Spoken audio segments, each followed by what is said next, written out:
time check. Oras ngayon dito ay alas 10, almost 10:30 na, alas 10 ng umaga. At yung weather condition sa labas ay napakainit.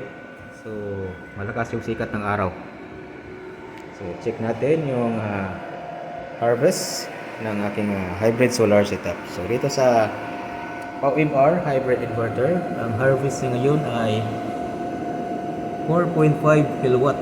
Lakas ng harvest mula sa aking hybrid inverter galing sa aking 5 kilowatt na solar panel, Trina.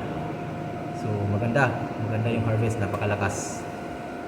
So ang load ng bahay ay nasa 830 watts lang. So yung excess ng harvest ay dito napupunta sa aking battery. Yung battery monitor. So charging current niya ay 59 amps. State of charge ngayon ay nasa 76% na. At yung delta 8 millivolts lang yung difference. So ayos at balance pa rin yung battery. At ito naman yung detail sa aking BMS. Yung charging power niya ngayon ay nasa 2,800 watts. At yung current niya ay 52 amps. Biglang bumaba. Kaya pala nag-drop yung harvest. Malamang ay nadaan na nagulap. So yan, lakas ng harvest.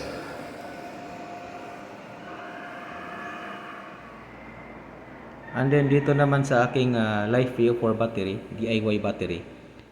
So nagsisimulang magkonsumo yung inverter dito sa aking battery tuwing 4 to 5 PM ng hapon. Continuous yung pagkonsumo niya hanggang kinabukasan ng umaga, nasa mga 6 to 7 ng umaga. At pagsapit ng alas 8 ay nagsisimula na siyang mag-charging dahil pag sumikat na yung araw ay nakakaya na niyang i-supply yung load galing sa solar panel. And then yung extra ay na-charge na. So yung pagkonsumo niya, ang natitirang capacity lang pagsapit ng alas 6 ng umaga, yung nakuha kong record ay nasa 40 to 50% ng capacity ng battery. So yung nakukonsumo niya lang mula 100% pag alas 5 ng hapon, mula 100% hanggang kinabukasan alas 6 ng umaga ay nagko-consume lang siya ng 50 to 60% ng battery. And then para makuha ko yung actual amp hour, kung ilang amp hour ang nakonsumo niya based sa capacity, ay nag-record ako through GK BMS na Android app. Makikita doon yung cycle capacity niya kung ilan yung nakonsumo. Parang sa rin sa mga energy meter, yung mga watt meter, nagre-record, continuous recording siya sa nagagamit na katulad ng kilowatt hour. So continuous yung reading niya. So dito sa BMS, GK BMS na Android app, ganun din, meron din siyang recording. At makikita mo doon ay cycle capacity yung tawag doon. So sa app na yun, nagawa ko ng record para makuha ko yung actual capacity, kung ilang amp hour ang nagagamit sa isang araw. So itong setup na to ay naka fully off grid na.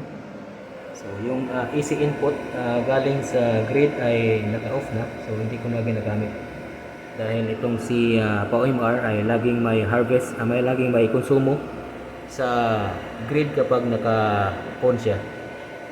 So yan, naka-off na yan para iwasan ko na yung pagkonsumo sa grid, para makuha ko na yung target ko na zero bill.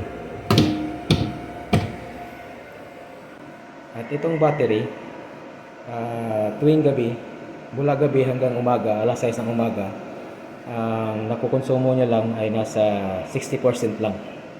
So, as of 6 AM in the morning, ang natitirang state of charge niya ay nasa 40%. So, ayos at kayang-kaya ng aking battery na supplyan yung buong bahay sa gabi. At sa umaga naman, ay yung solar panel naman yung gagawa. At konti lang yung nakukuha niya sa battery. para kargahan yung kulang ng solar panel. At pag umaabot na ng peak hours ay kinakargahan naman yung battery para ma-ready sa gabi para maka full charge siya. So yan, at tapos na ang aking setup. So mula ngayon ay i-observe ko lang muna ito, lalong-lalo na itong si POMR inverter at itong si battery dahil ito ay mga cheap brand lang, mga mumurahin lang itong mga major parts ko. So sana ay hindi magka-problema. So yan, at ready na ang aking solar setup at road to zero bill na ako ngayon. So sa susunod na video ay papakita ko naman sa inyo yung normal operation, kung ano yung mga observation ko dito after mga ilang buwan sa aking running condition ng aking hybrid solar setup. So thank you sa pagsubaybay sa aking channel, and God bless.